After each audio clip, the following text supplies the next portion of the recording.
Okay, I would like to introduce our third speaker. Let me just say a little bit about our third speaker. I've known him for more than, I think, 20 years now. Close to 30. And I would just like to say, we went to MIT together. And when I went to MIT, I met this professor. His name is Ken Stevenson. And I don't think many of you know Ken Stevenson here. He's a professor who was dedicated in understanding speech.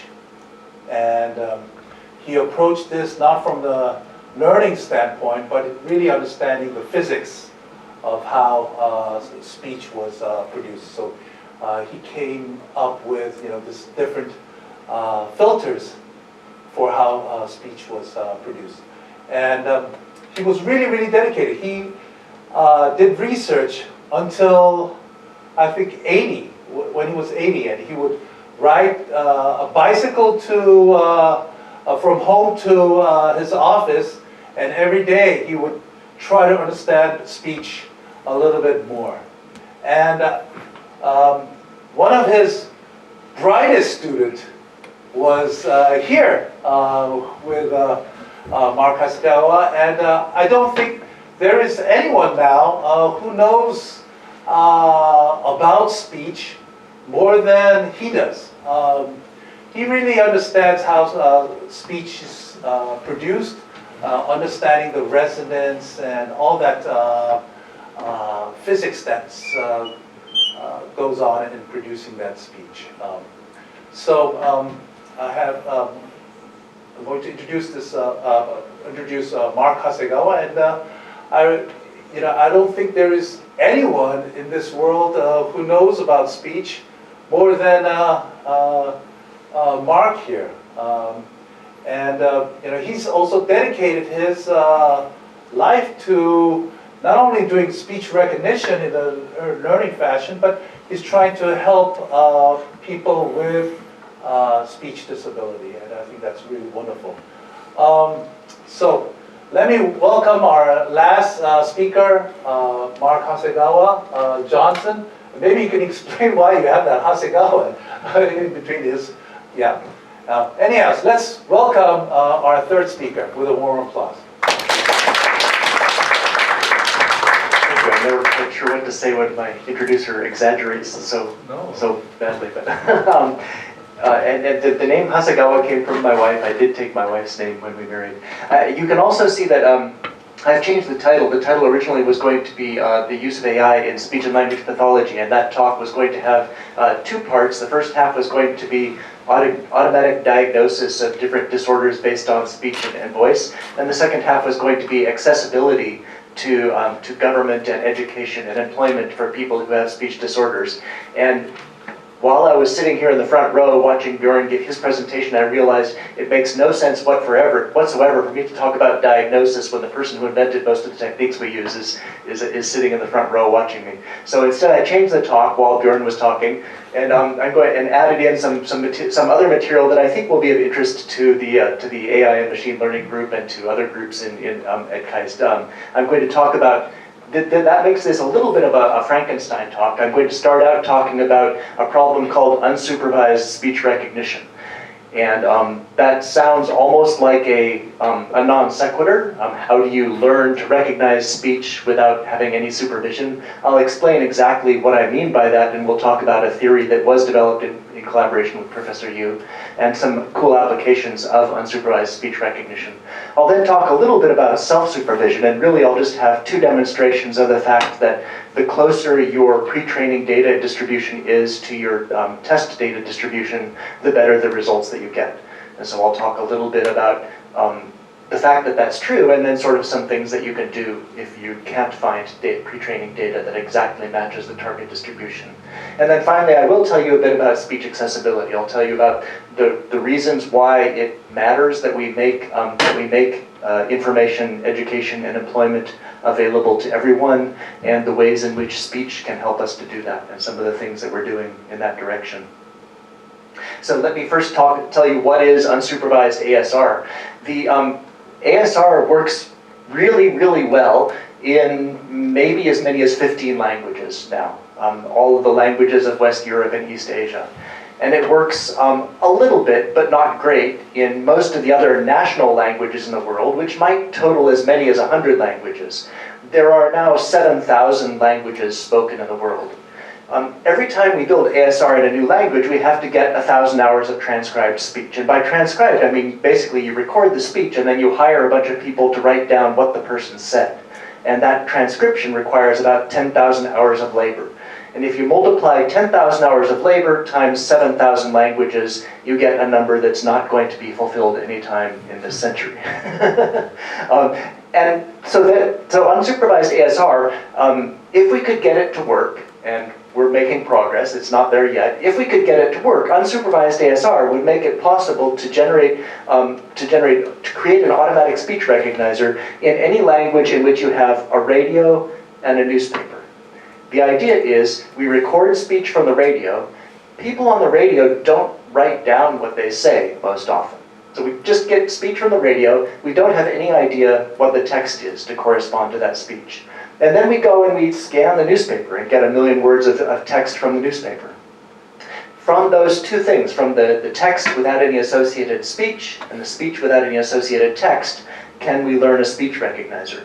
And the obvious answer is no, of course not. This is the kind of problem that we give to introductory students in probability theory. We say, I give you P of X and P of Y, tell me what is P of X comma Y. And the introductory student will say, oh, it's P of X times P of Y, and they will be wrong, right? You can't just multiply two probability distributions together unless they happen to be independent. Even in the case of a pair of Gaussians, knowing the correlation between that pair of Gaussians tells you information that you didn't know from either of the two marginals. So this is the prototypical under-constrained problem. It's like, I'm thinking of a number, I've got the number 5, and that number is the sum of two other numbers. Tell me what those two other numbers are. Right? It doesn't really make sense in some way. And so what we've done in the theoretical analysis is to make it massively simpler. The first theory of unsupervised speech recognition assumes that you have some really good phoneme segmenter that will find things that look like vowels and things that look like consonants, find the boundaries of those units, and then just assign some numerical digit to each of those units. This is sound number 5, here's an example of sound number 15, and so on. And then we also have text, which is phonemic, right? Not like English, but maybe like Korean, right? Every sound in Korean matches exactly a piece of the grapheme. So in the writing, you have exactly this sound, and then this other sound, and then this other sound. And English, we can generate phoneme transcripts of that kind using dictionaries. So if we have actually a text Y and speech X, and we have a whole bunch of texts and a whole bunch of speech, and if it turns out that every integer unit in the speech actually matches with exactly one unit in the text, like this unit, a particular unit in speech is a particular unit in the text, then we can learn to map from one to the other, even if they're never paired. And so the way that we're going to do this is with a GAN. This is a generative adversarial network where we're given a vector of speech features X, and we just multiply it by some matrix U, and then take the softmax in order to create the probability distribution over the different possible text symbols. And then the discriminator F takes a vector of text symbols, probabilities of different text symbols, and passes it through a 2-layer neural net with a ReLU nonlinearity. And the discriminator then has the task of determining, is this a sequence of real text, or is this a sequence of text generated from the automatic speech recognizer? The automatic speech recognizer has the task of taking those speech units and mapping them into text units in such a way that the sequences look exactly like real text units. All right? So if you think about this permutation problem, this is basically code breaking.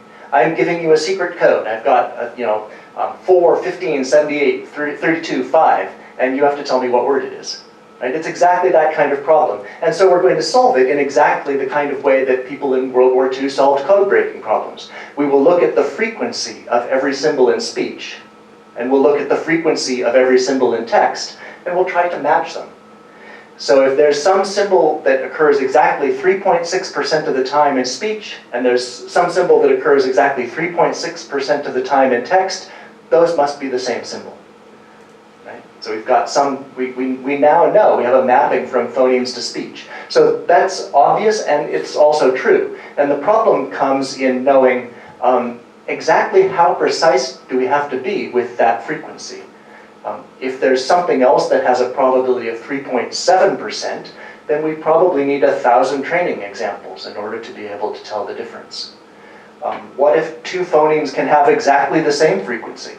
In that case, can we construct a mapping like this? And in fact, in natural language, is it possible for two phonemes to have exactly the same frequency?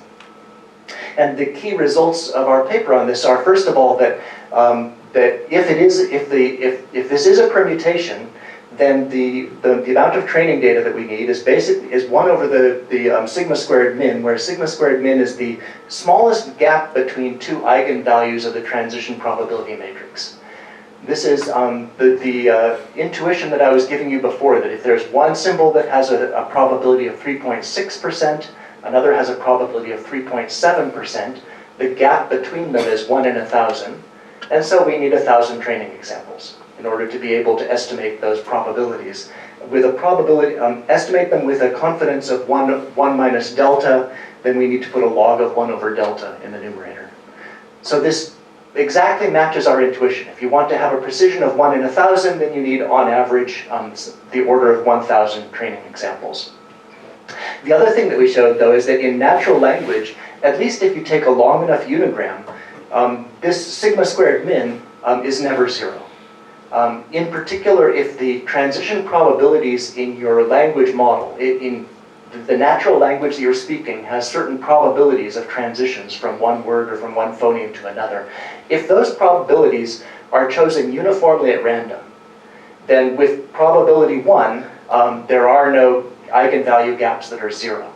This eigenvalue gap is less than epsilon over n, with a probability on the order of epsilon to the 1/4. And that's a relatively slow decay, but it's fast enough. It means that there are no 0 gaps in natural languages.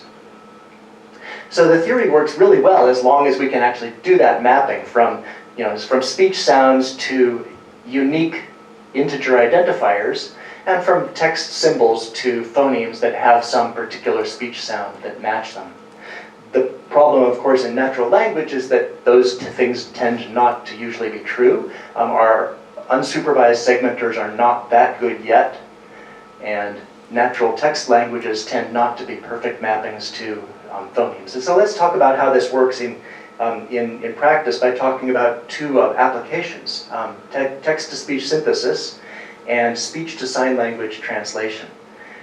Text-to-speech is difficult because text-to-speech corpora tend to require a lot of curation.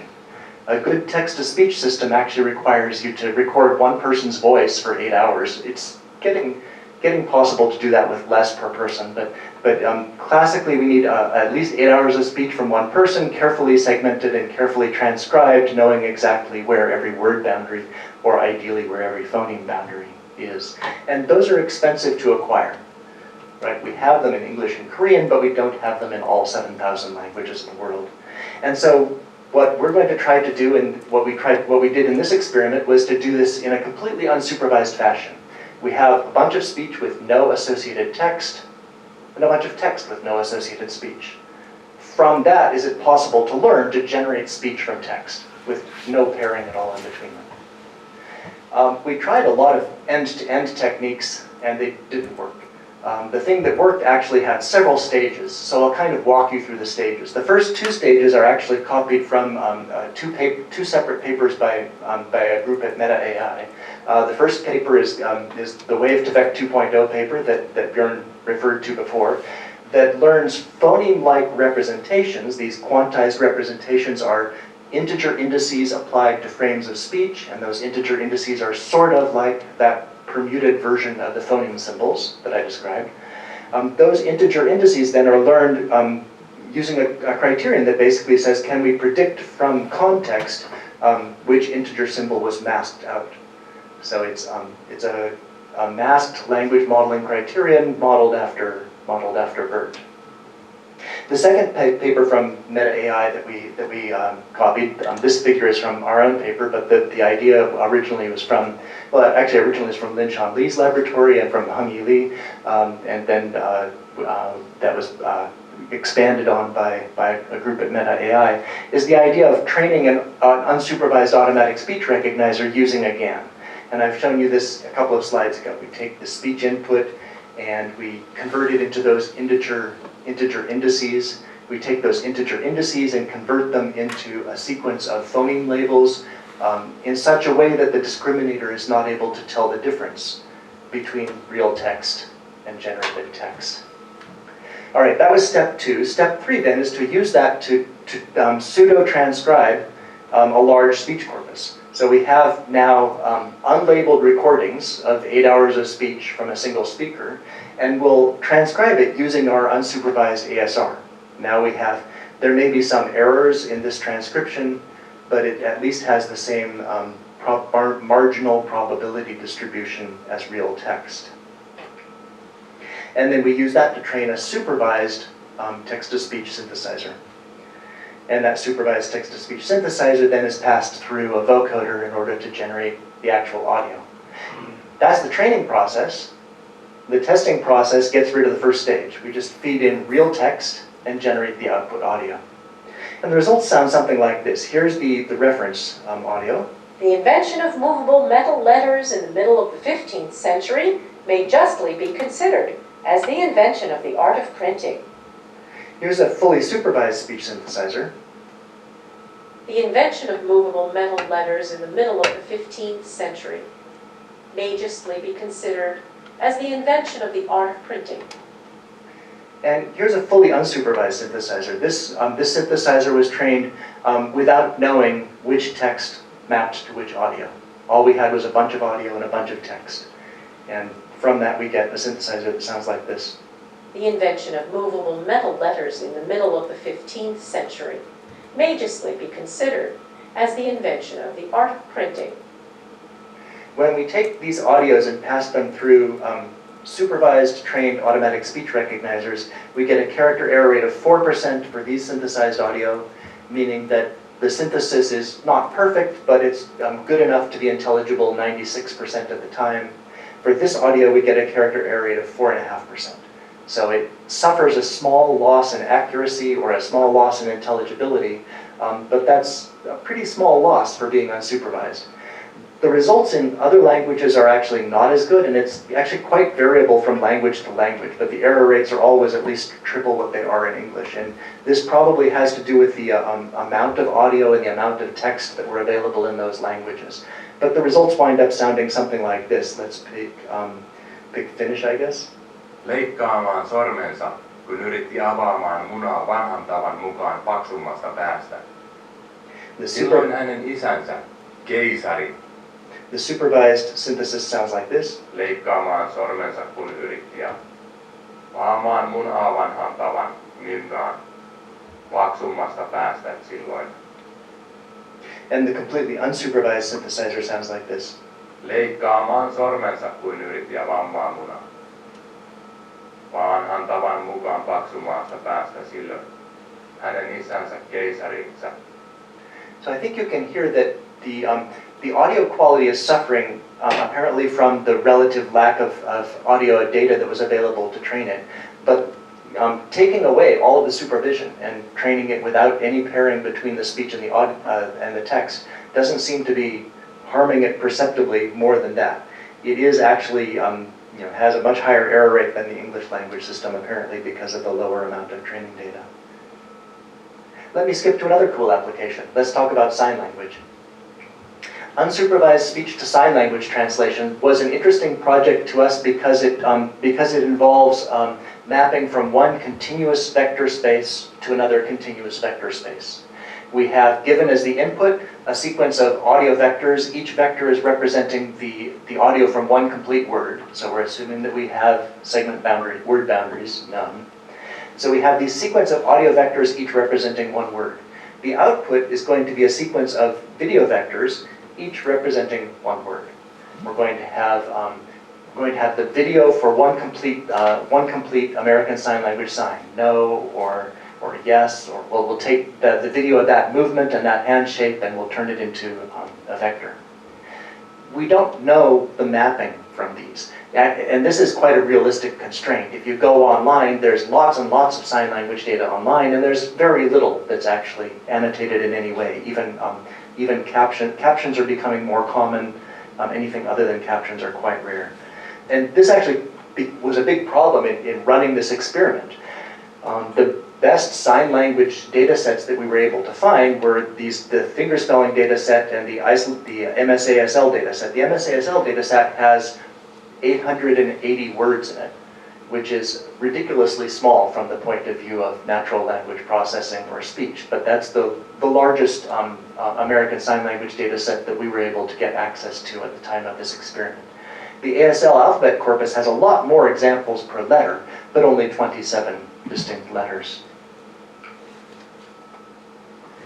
Right? So we want to learn the mapping from speech vectors to sign language vectors with a large database of speech and a large database of sign, no pairing between the two, but the mapping is going to be based on the idea that the sequence of speech words has the same probability distribution as the sequence of sign words.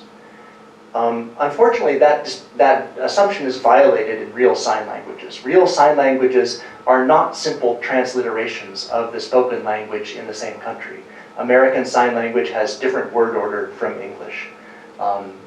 Pronouns are interpreted differently. Pronouns are much more geospatial, for example. Rather than distinguishing him and her by gender, pronouns in sign language distinguish pointing left versus pointing right.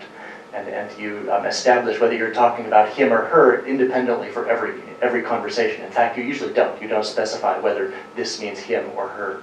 You simply specify that this means person number 1 in my narrative, this means person number 2 in my narrative. So the word order is different. Actually, the mapping of symbols is not unambiguous between sign language and speech. For our experiment, we ignored that fact. For our experiment, we simply took sentences from the LibreSpeech corpus of audiobooks and mapped each word into its sign from the MSASL corpus and pieced together those videos in order to construct a sequence of American Sign Language words sequenced in the order of English. Two different methods we used. First of all, 2 different sets of video features, and second, 2 different kinds of criterion for learning the mapping. The video feature, the letters are just still images, and so it makes sense just to use image features. And so for this, we used the VGG19 features. The words are video, and so we used i3D features, which have 2 parts. First of all, there's a summary of the average image. And second, there's a summary of the flow in the image, the movement of individual pixels across the image. So these 2 halves in that vector, one is the RGB features and one is the flow features, and that will become important. The other difference sort of ablation study, I guess, that we did is between 2 different approaches of learning this mapping. We have a bunch of sign and a bunch of speech. We want to look for sequences in the sign that have a probability that matches the probability of some particular sequence in the speech. That can be done using a generative adversarial network in the way that I described before in the general theoretical case. But an actually much simpler protocol that my student Li-Ming Wang pioneered and that I'm going to be presenting for him this Wednesday is to do simply statistical matching between the 2. Skipgram matching just basically does exactly what I said before. If what we want to do is find a sequence of signs that has the same frequency as a sequence of audio words, then why not simply measure the frequencies? with which this word occurs exactly 3 words away from this other word, or exactly 2 words away from this other word. That statistic is called a skipgram. We measure the probability that any particular pair of symbols occurs at a particular offset, one from the other. And that gives us a giant matrix. And then we compare that matrix between sign and speech and try to learn a permutation such that those 2 matrices are the same, such that those 2 skipgrams have the same frequency. And an odd thing happened. The speech to letters actually performed much worse than the speech to words. The speech-to-words mapping can achieve, in some cases, as much as 98% recall at 10. So this is if we take the first 10 chosen translations, of those 10, how often is one of them the right answer? And the answer can be as high as 98% if we limit ourselves to a vocabulary of only 100 words. The speech-to-letters had much worse recall at 10. At the highest we got was 67%.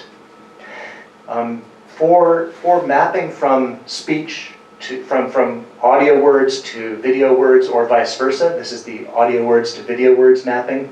It turned out that the video features, I3D, was always better than the still image features, VGG19. And this kind of turned out to be interesting. For the smaller vocabulary, like the 463 word, the 98 word vocabulary, and even for some, well, yeah, for the smaller vocabularies like 98 words, the flow-only vector, the 1/2 of the I3D vector, gave the best result. But when we go up to these intermediate vocabulary sizes, like 500 or even 200, the joint vector that had both halves together seemed to give better results. And this may have to do with the fact that when we go to a larger vocabulary, we actually have more training data, because we can include a larger number of sentences in the training corpus. All right.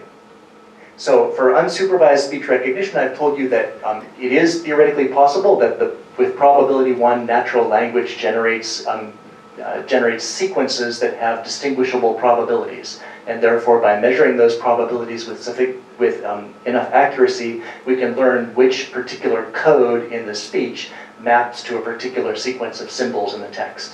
And then I've shown you some cool applications for speech synthesis and for sign language translation. I want to talk a little bit now about self-supervised pre-training. And I'll talk about multilingual self-supervised training and also about pre-training for infant-parent interactions. For multilingual training, what we were looking at was primarily cross-lingual versus monolingual pre-training. By pre-training, I mean we have a large body of audio with no text associated, and we do something like Wave-to-Vec 2.0. In fact, we did exactly Wave-to-Vec 2.0. We tried to learn a mapping from audio vectors to integers such that that mapping is predictable from context. And then the resulting audio vectors are used as features in a fine-tuned automatic speech recognizer. And we started out with 2 different open source models distributed by Meta AI. One is their English model, and one is their international model. XLSR53 is trained on 53 languages. We also retrained our own English model just to make sure that we could, and got slightly better results than what were reported in the original paper.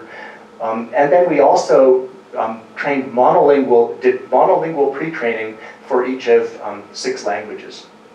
And the pre-training was not as extensive as the English pre-training. There's 36,000 hours of English available in the multilingual LibreSpeech corpus. We used generally about 1,000 or 2,000 hours of unlabeled speech in each of these other 5 languages: Arabic, Bulgarian, Japanese, Russian, or Mandarin. We then fine-tuned it on anywhere from 10 hours to 600 hours. And the results were kind of interesting. Kind of contrary to expectation, the only language for which monolingual pre-training in that language is worse than multilingual training is actually English. And probably the reason for this is that there was so much English data in the multilingual training data. So it took advantage of the small amount of data added from other languages in order to learn things about sounds that might occur in the test corpus but never occurred in the training corpus. One of the obvious findings is that when you take the English language model and apply it to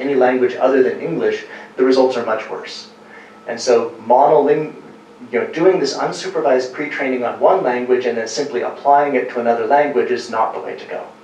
If you want to do a cold start in a completely new language, the best way to do that is to start with a multilingual model and do a cold start, apply that in the new language, you'll get results that are pretty good.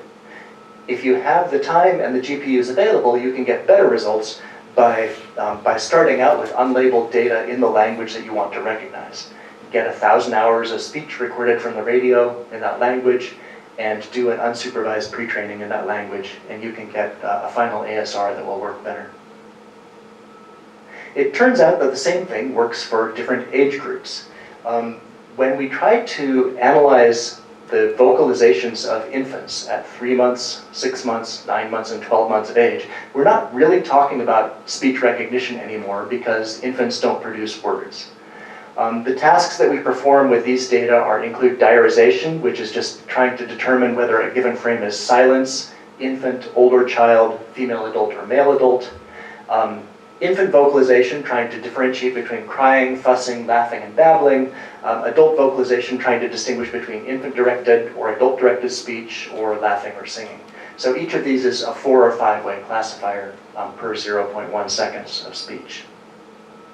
And the key result here is that if we start out with the base model or the model that's been fine-tuned on liver speech, we can get substantially improved results by fine-tuning instead, by both pre-training and fine-tuning instead, using 1,000 hours of in-domain audio. LB here is little beats, LL is little beats and Lena. These two are corpora that were collected by recording audio at home from families who have infants of 3, 6, 9, or 12 months of age. And so simply doing the pre-training without a fine-tuning gives us and using the layer 12 features only gives us a drop in performance pretty much across the board. But already when we do a weighted average of all of the 12 layers, we get better performance with the in-domain data than we got if the model was fine-tuned using liver speech. And that continues to go up if we further fine-tune it using the in-domain data. And of course, if we go to 4,300 hours instead of 1,100 hours of unlabeled pre-training data, the accuracies improve further. The chart on the right-hand side is mostly there just because I didn't want you to think that our best performance was 75%. Our best performance is actually 78%, and that's gained by adding a whole bunch of additional tricks. The additional tricks are by augmenting the data set, by adding spectral distortions, reverberations, by adding different kinds of background noises to the data during training, by adding, during fine-tuning, we add a one-hot encoder that specifies whether the data is in-domain, infants recorded using little beats, or out-of-domain, meaning any other kind of data. And finally, the kappa transformer is a speaker identity vector that's added as an auxiliary to the input. So, but the key takeaway that I wanted to point out is basically this, the comparison between this line and this line, that if we do the unsupervised pre-training on in-domain data, we get an improvement in accuracy from that one step. All right, those are maybe the first two talks, and now let me view now for something completely different. Let me talk about accessibility. I want to talk about disability because disability is an interesting concept. People think that disability is an attribute of the person who has a disability. And unless you've actually worked with disability, that tends to be if somebody's in a wheelchair, their disability is their wheelchair. And that's not quite true. If you think more carefully about it, if you have a mobility impairment, if you're not able to stand, that is an attribute of your body. Your body is not able to stand. But your inability to go to the second story of a building has less perhaps to do with the fact that you can't stand than with the fact that the building has no elevator, right? Disability is an interaction between the capabilities of your body and the capabilities that have been built into the architecture that engineers made. And so we as engineers have a responsibility to think about the way in which the things that we construct create disability. There may not have been a disability, and we may create one by accident, by creating something that is not accessible. And this is a problem because access is a human right. The Universal Declaration of Human Rights specifies that every person has the right to receive services from the government, and every person has the right to work, and every person has the right to higher education on the basis of their merit. And so the goal of the Speech Accessibility Project is to literally open doors, to make it possible for somebody who can't pull on a door to have it open for them by speaking to it. It's interesting to me that actually I got into the study of disability because I got into the study of speech. And when I first started working in speech, people with disabilities were the power users. In 1990, Drag and Dictate allowed control of a PC using speech. And one of the, including people that my office mate worked with at the time, one of the interesting facts was that it took so much time to train that speaker-dependent recognizer. You had to sit in front of it for 45 minutes just reading these sentences from Alice in Wonderland. It took so much time that nobody did that unless they had a really good reason. And one group of people who had really good reasons were people with cerebral palsy and other kinds of physical disabilities that made it quite reasonable for them to spend a lot of time getting the speech recognizer to understand them. And this is particularly interesting because one of the symptoms of cerebral palsy is slurred speech. If your tongue and your lips are so tense that you cannot speak so that a person understands you, you can nevertheless train an automatic speech recognizer to understand you with enough time and enough effort. And so all through the 1990s and the early 2000s, the power users for the technology that I've worked on for my entire life were people with disabilities. And it was only around 2015 when things like Alexa and Siri came out that all of the rest of us started to use automatic speech recognition. So in a sense, people with conventionally abled bodies are the latecomers to this game. Because of my interest in that, I worked with people in the Speech and Hearing Sciences department at the University of Illinois to create a database called UA Speech in 2008. This was just 17 individuals, mostly students at the university who had cerebral palsy, matched, and 16 control participants matched for age and gender, and they read isolated words. And you can see some examples here. This person has a 60% intelligibility, and so you can see the clear high second formant for the E and 0, and the clear low second formant for the O and 0. That kind of goes away when you get to somebody who has an intelligibility of 28%, and by the time we get down to 6% intelligibility, it's not even clear whether this word 0 has one syllable or two. Right? So there's clear differences in the intelligibility of this speech, and yet it's possible to train a speech recognizer to understand you. One of the interesting things that happened to that data set was that the ASR error rates have gone down a lot with that over the years. So these first, the orange bar here is the error rate on the UA speech corpus since it was published in 2008. And these first 4 or 5 bullet points are by student Harshvardhan Sharma, who helped to collect the data set and then published the first several papers on it. And so you can see that it went down from about 70% to about 60% during the course of his PhD, and then a really awful thing happened in 2012. He graduated. It was horrible. But then something really unique happened. When I asked these participants if I could record their speech, I also asked them if it was okay for me to distribute their speech to other interested researchers. Of the 17, 2 said no, and so their data is not included. But 15 said yes, and so their data is actually distributed and has been used by probably 200 institutions in about 20 different countries to train automatic speech recognition.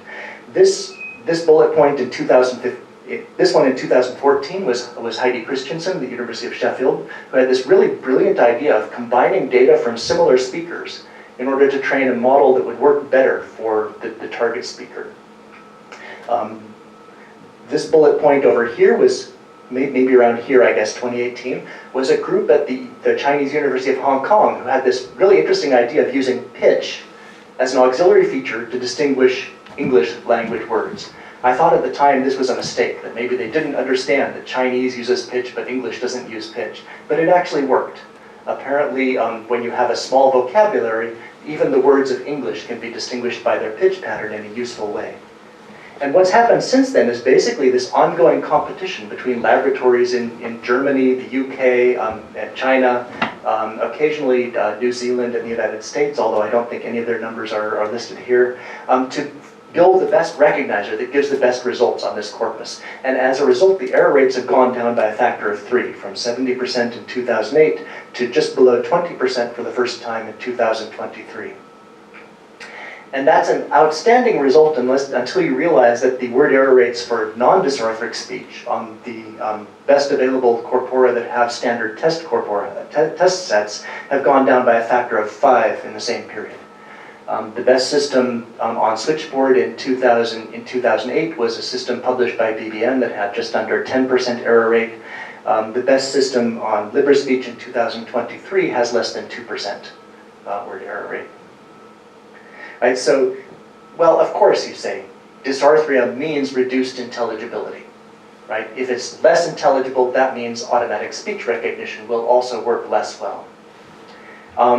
And that's true, but that's not the only reason for this problem. The other reason for this problem is that the data size for non-dysarthric speech recognition went up from about 300 hours in 2008 to about 1,000 hours in 2015 with the release of LibreSpeech. The number of speakers went up from 500 to 1,100, and over that same period of time, the largest publicly available speech corpus that can be used by any university to train dysarthric speech recognition remained this little tiny UA speech corpus that we released in 2008.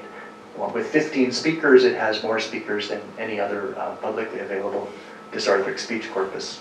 And so we're trying to fix that. The Speech Accessibility Project is an ongoing research project right now trying to find participants who have disabilities who are willing to record speech up to about 1,000 hours of speech. We guarantee them particular kinds of privacy. We guarantee them that we're not going to just put this data on the internet available for anybody. We've actually worked a lot to kind of match the privacy laws in the jurisdiction where we're working with the data use agreement that we ask researchers to sign with the consent form that the participants sign. So some of the key terms include, for example, that I guess some of the key terms are I don't have the key terms. All right, key terms include the fact that they have to protect against data theft, that they can't re-identify the participants, they meaning researchers, and that they have to agree to delete data if a participant asks for it to be deleted. We also protect privacy in a couple of other ways. We don't distribute any participant-provided metadata. We only just distribute annotations that we've added to each of the audios. We're targeting 5 etiologies with 400 people each. We're currently distributing about 200 speakers with Parkinson's. We're currently collecting additional data from people with Parkinson's and data from people with ALS, Down syndrome, stroke, and cerebral palsy.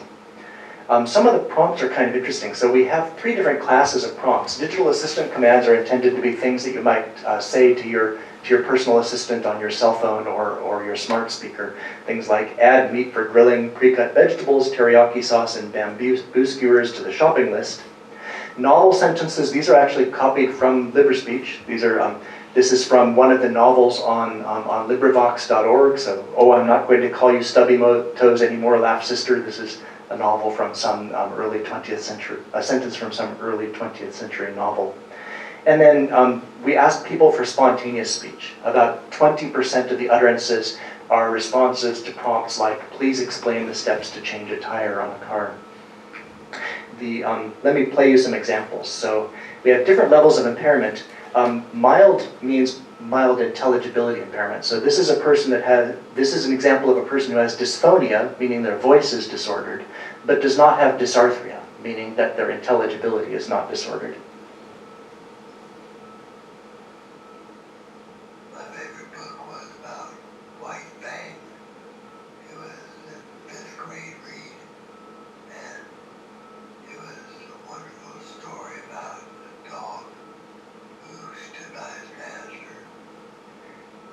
Parkinson's can cause many different types of voice disorder.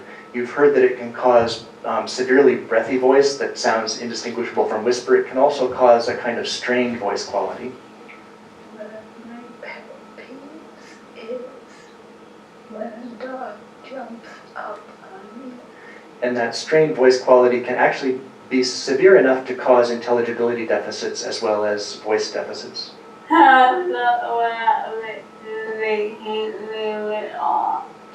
This is again primarily that strained voice, but it also comes with spasticity, with extra muscle tension. One of the things that I didn't expect going in, although my colleagues who work with Parkinson did warn me about it, is that Parkinson's can sometimes have these unusual side effects like severe stuttering.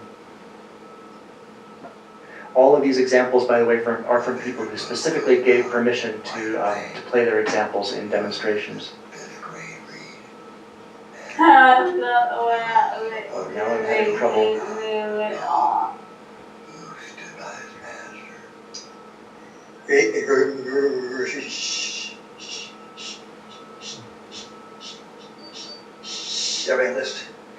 So without specifically targeting the recruitment of people with stuttering, some of the people with Parkinson's are providing data that provides evidence about that. Okay, it looks like I had animation enabled on this slide, so I'm going to pop out of slideshow view and just go to the next slide. Here are some more examples of different speaking rates. And then the rest of that recording is all silence, or... What's the new Tom Jefferson talking about gardening in the 18th century and his political beliefs? I think that this extra fast, this is abnormally fast, and I know that I speak abnormally fast, I'm sorry. My sense is that there's some kind of neurodivergence that causes that abnormal rapidity, and that I might be mildly on that spectrum, but that Parkinson's can also cause that symptom. Parkinson's more typically can cause very slow speech. Set a reminder to take your rose of mine at bedtime. So we get quite a variety of symptoms as part of the corpus. The other thing that's kind of interesting is that people really seem to have fun. I mean, I can't judge that because I wasn't in the room with them while they were recording. But you can see that, that when asked, please explain the steps to making breakfast for 4 people, response number 2 goes into great detail about making eggs Florentine by making the hollandaise sauce the day before and then poaching the eggs and toasting the English muffins. Person number 2 says the best way to make breakfast for 4 people is to ask them what they want and then order it from a takeout restaurant. So we get quite a variety of responses to the spontaneous speech prompts. We also get quite a variety of named entities in these data, which actually will cause some interesting thing when I start talking about the ASR results. Named entities are very difficult for an automatic speech recognizer because they might not even be included in the dictionary. If they are included in the dictionary, you often have quite a small number of examples showing how they should be pronounced. And that shows up, well, that will show up in a few slides. First of all, let me just talk about the difference between the open source ASRs, fine-tuned using 100 hours or 1,000 hours of speech, and the system that's fine-tuned using the speech of people with Parkinson's. You can see that the error rate drops by more than a factor of 2 on average. Part of that is because the sentences in the shared part of the corpus are different speakers between the training and the test corpus, but the same texts. And so what we've taken to doing since I first presented this result last November is to only report results on the unshared part of the test corpus. The unshared sentences are unique speakers and unique texts. None of the speakers occurs in the training corpus, and none of the texts occur in the training corpus. And even on this data set, you can see that taking a system that was trained using 1,000 hours of speech from LibriVox.org, you get a 21% error rate, character error rate. And taking a system that's been fine-tuned using 160 hours of speech from 190 speakers with Parkinson's, and testing it using a different 42 speakers with Parkinson's, the error rate drops to 12.25%. So still almost a factor of 2 improvement by fine-tuning on in-domain data rather than out-of-domain data. The error rate on the test corpus actually varies hugely depending on the speaker. Speakers who have dysphonia but no dysarthria have very low error rates. The error rates will be below 10%. Speakers who have mild dysarthria may have error rates between the median, between the mean and twice the mean. And then there are these three speakers who have in the test corpus who have very, very high error rates because of severe disabilities, like, for example, the severe stuttering. I also wanted to mention the differences between the different kinds of prompts. So I mentioned that we have digital assistant commands, which are things like put such and such on my shopping list. We have prompts for spontaneous speech, where we ask people, explain how you change a flat tire. And we have sentences that are drawn from novels. We expected that the spontaneous speech would be hardest, and we were astounded to find that it was actually the easiest. The reason seems to be, first of all, that the sentences from novels do really, really well when they're shared, but actually they do really, really well for the system that was trained on LibreSpeech. And that apparently is because the texts in the novel sentences are simplification of texts that occur in LibreSpeech. And so with a different speaker, that same text has been seen in the training data. For the shared let's see. The spontaneous speech prompts are at about 12%.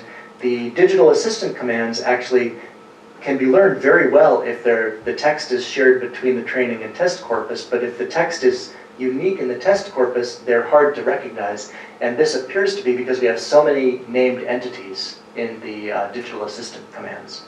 People are asked to name different kinds of unusual medicines or unusual musical bands or things like that. So the data that I've been describing are now available. I mean, there are caveats. We're targeting the recruitment of 2,000 speakers. We're currently distributing 211 speakers. We're targeting 5 etiologies. We currently are distributing data from 1 etiology. And we're only distributing data from the train and dev portions, not from the test portion, because we're reserving the test portion to have possibly a challenge competition associated with the future ICASP or interspeech. Oh, and that's all I have. So that's the final slide. Questions? Thank you.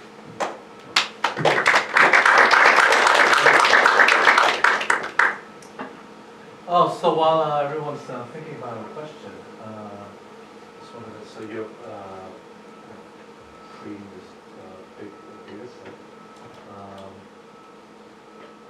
Would people have access to this without any embedded cost? And for commercial use, what kind of a license would you need? Great, thank you. Yeah, those are important questions. Yes, we do permit commercial use, and right now it is without cost. So users need to be working at an organization that's able to sign a data use agreement, which is a contract specifying that the researcher will protect the data against theft, that you'll not try to re-identify any of the participants, and that if we tell you to delete data from a particular participant ID, you'll go and delete those data.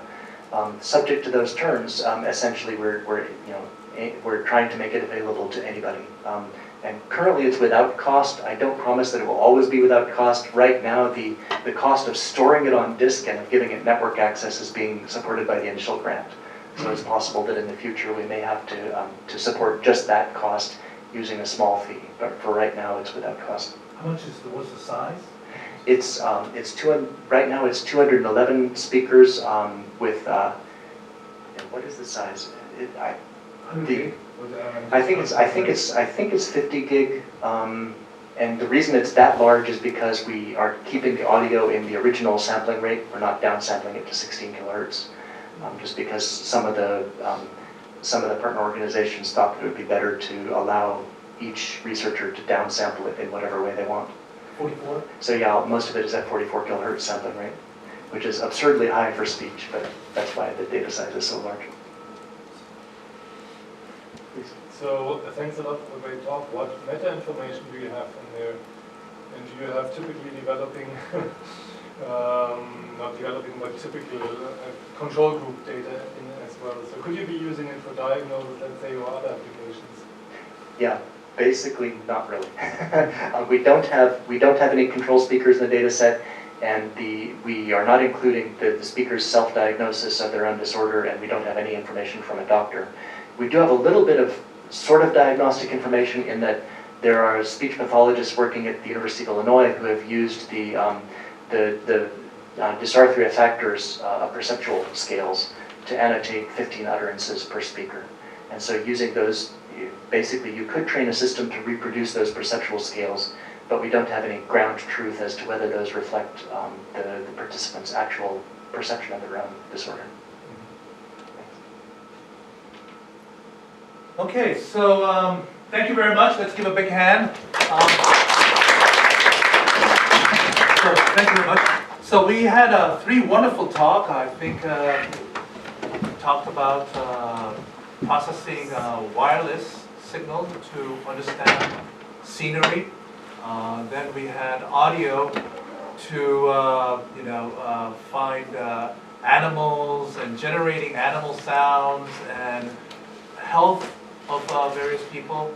And then we also looked at speech and how to understand people with speech impediment. And I think that was a wise selection of signal processing that we studied, and I think it was, well, I learned a lot. Thanks very much. Okay, thank you very much for attending this lecture, and this will be all on YouTube. So I hope you encourage your students or your friends to look at this video. Thank you very much. Bye-bye.